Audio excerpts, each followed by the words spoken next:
they have the camera going like, it went from one picture to the other, like, like a 7-year-old is working it. I don't even want to insult 7-year-olds, because some 7-year-olds would say, I wouldn't do that, because I play my games, and I know how to play it straight. I know what to do with my slingshot and 5 smooth stones. Amen.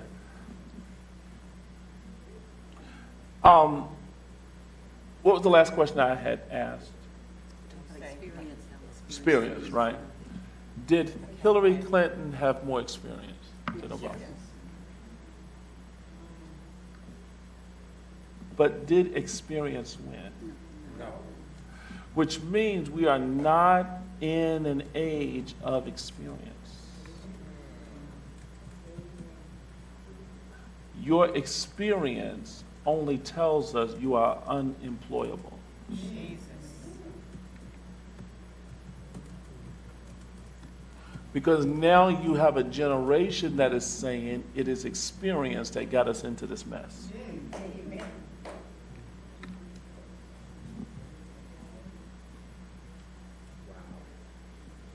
And the inexperienced is taking out the experienced. Little 8-year-olds, 12-year-olds took out the music industry. Just took out,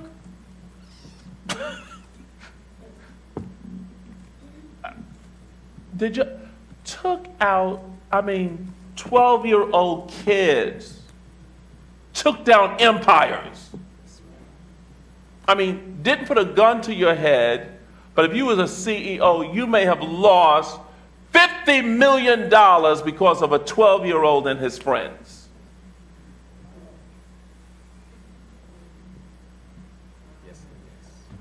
And just shared it with their buddies. I was talking to a couple of young people recently. And I said to them, we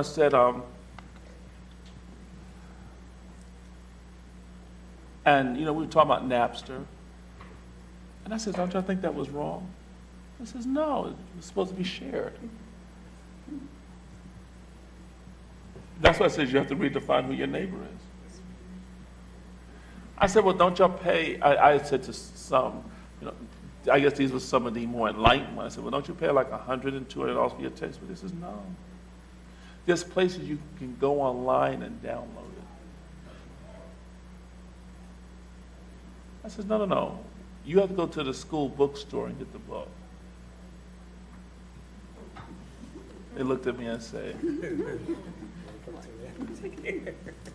someone has uploaded it. But see, you have a generation that is getting ready to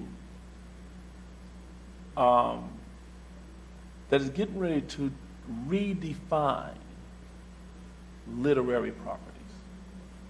And for the first time in America, we may be experiencing a true democracy where it will be ruled by the people and for the people. But it's going to be a generation of young thinking minds that are becoming strategists, that are outmaneuvering the experience.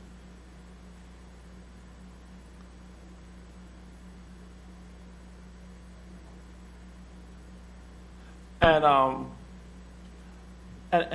want to just say this, that when we are looking at the age that we're in, I want to propose that every black church, instead of having their sanctuaries opened only one day a week, why don't they have it open Monday through Friday and put computers in their church and start giving their people classes of computer learning so they can be employable? And teach them the energy of the social network, and teach them the energy of the internet, and teach them how to become a wise prosumer, a wise person that can shop and do comparison shopping on the internet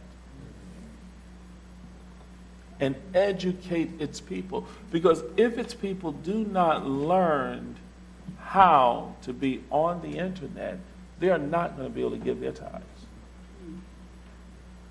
Because the jobs are going to be fewer and fewer because of the age we're in.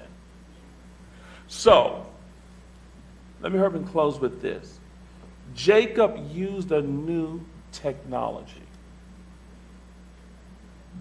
He used the internet of his day. And what he did is he put on the clothes. He felt like what he wanted to be. You will never come into increase until you can feel like that which you wish to be. And I am through. And I hope you got something out of today's teaching. We're going to be talking more about feelings because I'm going to get into this feeling thing even deeper. Because there's some things I really want to cover in this. But I want to say to you that we are in the age of increase. We are in an age of enlightenment. I had someone talk to me the other day. I couldn't believe I was hearing what I was hearing. And they were saying, Master Prophet,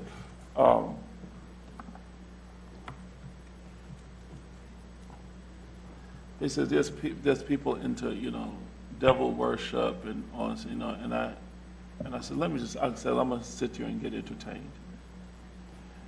And they began to talk about the Illuminatis and all that kind of stuff. I said, listen.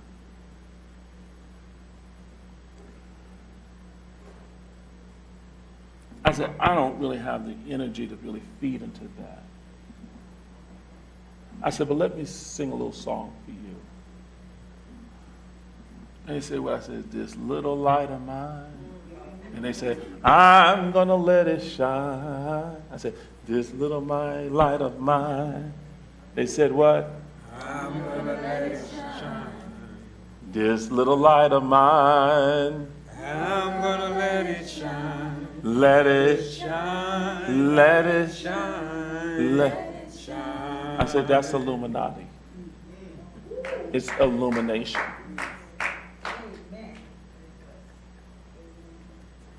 I see, let's move all of this mystique away from it. Let's just look at the word. Just like you look at the word cult.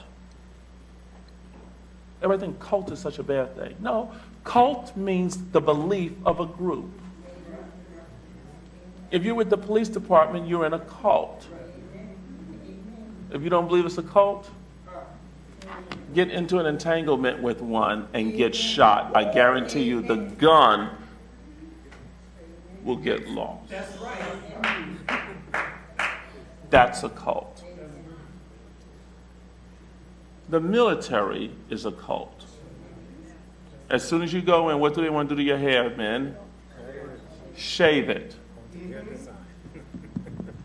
According to their, could I have my dreadlocks in the military right now? No. No, what would they do? Cut it all off. Cut it off, right there. But if I made all of you come in here and say, before you can come in this church and be a member, you would have to cut your hair off bald.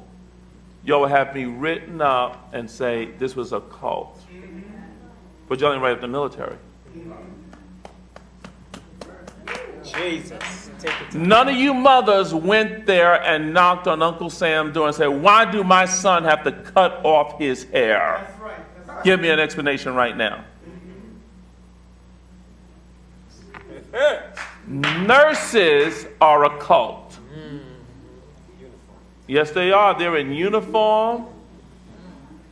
Lawyers are a cult. That's right. They all have gang signs. They speak a certain language. And only they understand each other. Doctors are a cult. You don't believe it? They'll be saying stuff and scribble stuff on your chart. And when you open it, you cannot even read it. Why? Because you have not been